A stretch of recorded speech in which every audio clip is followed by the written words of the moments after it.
The first regional championships of the year happens this Saturday in Pittsburgh. What will be the top decks from this event? Today I'm going to go over the 10 decks that I think will do the best at the event. Now, these aren't my top 10 personal picks. I have my own personal picks. This is just the list of the decks I think are going to just overall perform the best. Coming in at number 10, we have Arctina. So Arctina operates under the strategy of just Path Judge. I'm going to do consistent damage and disrupt your hand with Path to the Peak in play to make sure that I'm having a pretty consistent game plan and you are not. So this deck has been doing pretty okay in the last few tournaments, but unfortunately it just doesn't really hold up to a lot of the decks in this format. I think the main issue is just that it is just kind of inconsistent in the best of 3. You have so many games where you need to Arceus, attach, go, and get that Arceus V-Star switch energy for the Trinity Nova, and you have to do that every game essentially, and there's really no plan B. Like, using the Arceus V to attack and accelerate energy, like, you're kind of losing at that point. It's just not at all consistent, which is why it is at number 10. Coming in at number 9, we have the newcomer from Obsidian Flames, Charizard EX. Now, Charizard EX hasn't gotten a chance to show at a major event such as a regional championships, and this is its time to shine, but I don't think it's going to shine that much. So Charizard EX does really, really well into, obviously, Mew VMAX, which is going to be a big contender for the event. And it holds its own against decks such as Lost Box because it has that high HP and can dish out attacks incredibly efficiency. The ability can accelerate energies right to itself, so all it needs is a rare candy into it, and then you're ready to go. Also, people are realizing with Charizard that Arceus Pidgeot thing isn't really correct, and you should probably play it with either Bibarel or Pidgeot, or even just like Mew with Entei and Forest Seal Stones. The deck being pretty consistent is good, but it does fall short in a few areas. Charmander itself only has 60 HP, which will change at Peoria once we get the 70 HP Charmander from 151, but for now, you're just going to be losing the Sableye. Not only that, but it is a stage 2 with no really good backup plan other than like Entei maybe. You need to get the rare candy up. You need to have that ability active. So that means that like Path to the Peak shuts it down. Any hand disruption massively shuts it down. So unfortunately, the free Mew matchup and positive Lost Box matchup are just not enough. There's just too many other decks that can either use Sableye, Radiant Greninja, or just any other method to snipe off those Charmanders.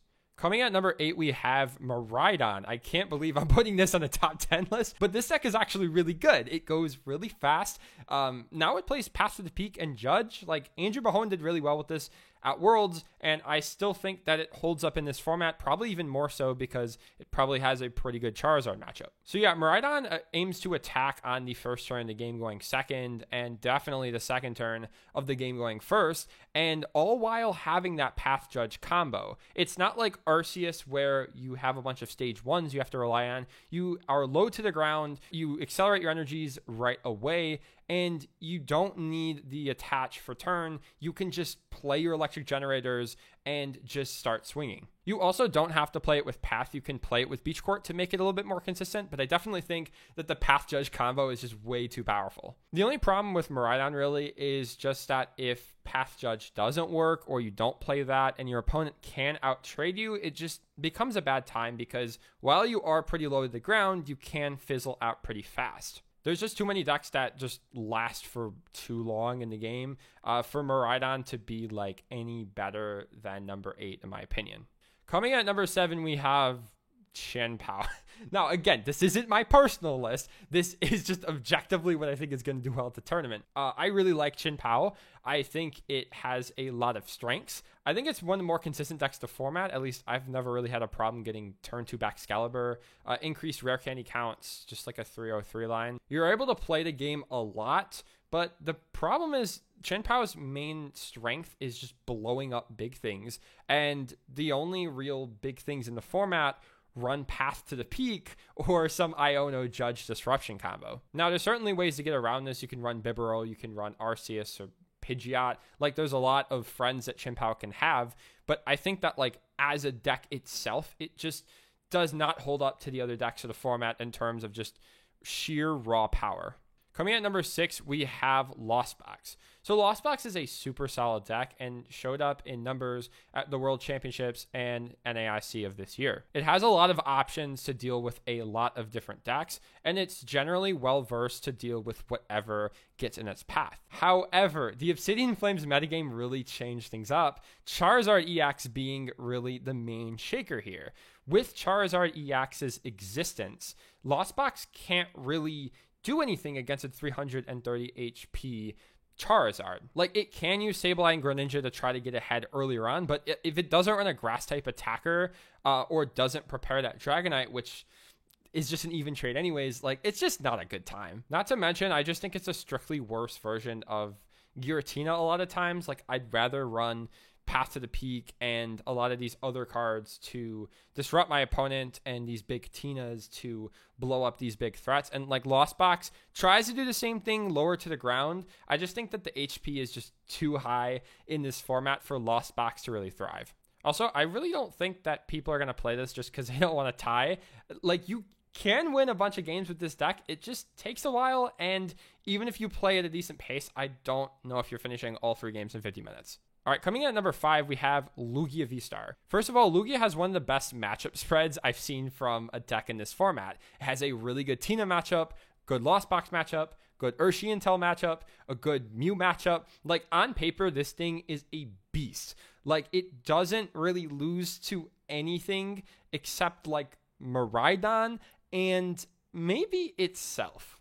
And this is the reason I don't think Lugia is that amazing. Like, I think on paper it's just like brilliant, right? But when you actually sit down and play the games, I don't think that it gets the results. I mean, you just see like Worlds and you see how a lot of people play that day 1 to get those easy wins, but then day 2 they pivoted off of it because you're like, okay, I want the most match points possible, right? So like, super good deck in a best of 1, just like Arctina, for example, but like into a best of 3 9-round regional, it's just like it falls short because the games that you do brick can just be catastrophic. All right, so this top 4 was actually really hard to sort. These top 4 I consider like the titans of the format, like S tier. So coming in at number 4, we have Lost Tina. So this might get a lot of backlash. Like, why isn't it in the top 3? So first of all, Lost Tina is by no means a bad deck. It is really, really good. We've seen it time and time again top these online tournaments,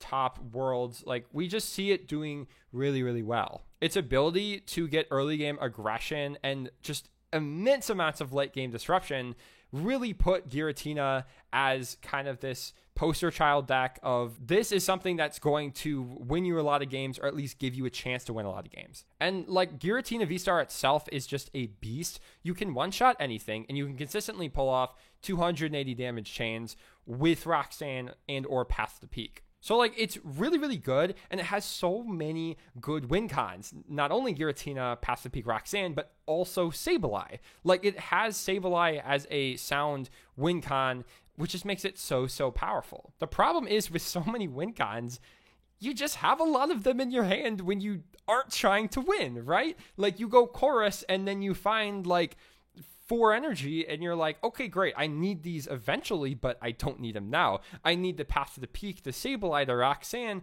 but not all in my starting hand. And this is why I don't really like Lost Tina that much as a deck. And like, I've played a decent amount of games with it in this format, and it just feels so bad. And I feel like players have been playing Lost Tina ever since like Worlds and even before that and online events.